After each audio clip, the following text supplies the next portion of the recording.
Spanish Checkout Minivlogged. Hello guys, అందరికీ welcome to my channel. నేను మీ Manisha. So ఈరోజు topic ఏంటి అంటే సొరకాయ గారెలు అనమాట. సో సొరకాయ గారెలు ఆల్మోస్ట్ అందరికీ తెలిసేమో, నాకైతే తెలీదు.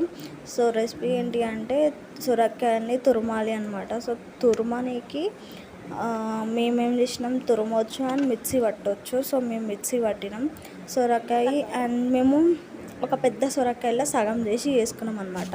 సో సగం సొరకాయ, కొన్ని పచ్చిమిర్చి మిక్సీ పట్టేసినాం.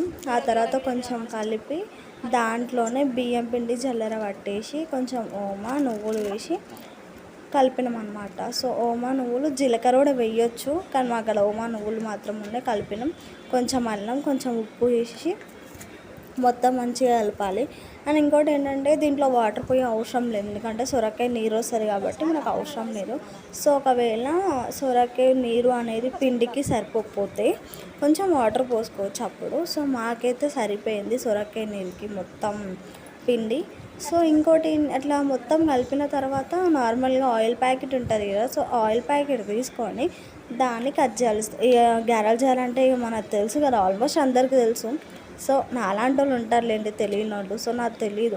సో అది తీసుకొని మా ఆయన కట్ చేసిండనమాట. సో అది కట్ చేసిన తర్వాత నేను ఏమంటారు, సొరకాయని ఇట్లా గారెల్లాగా చిన్న చిన్న గారెలా చేసినాం, పెద్ద చేయలేము, నార్మల్ చిన్న గారెలు చేసినాం.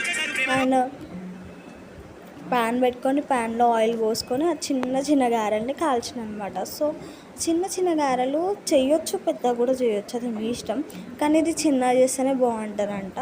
సో చాలా టేస్టీగా ఉంది, టేస్ట్ మాత్రం వేరే లెవెల్ ఉంది, చాలా బాగుంది. నేను ఎప్పుడు తినలేదు సొరకాయ గారెలు, ఇది ఫస్ట్ టైం అనమాట. సో అది కూడా మా ఆయన రెసిపీ అనమాట, ఆయన చెప్పింది కాబట్టి నేను చేసాను. సో వేరే లెవెల్ ఉంది, టేస్ట్ మాత్రం బాగుంది. మీరు కూడా ట్రై చేసి ఎలా ఉందో నాకు కామెంట్ బాక్స్లో కామెంట్ చేయండి. Please subscribe.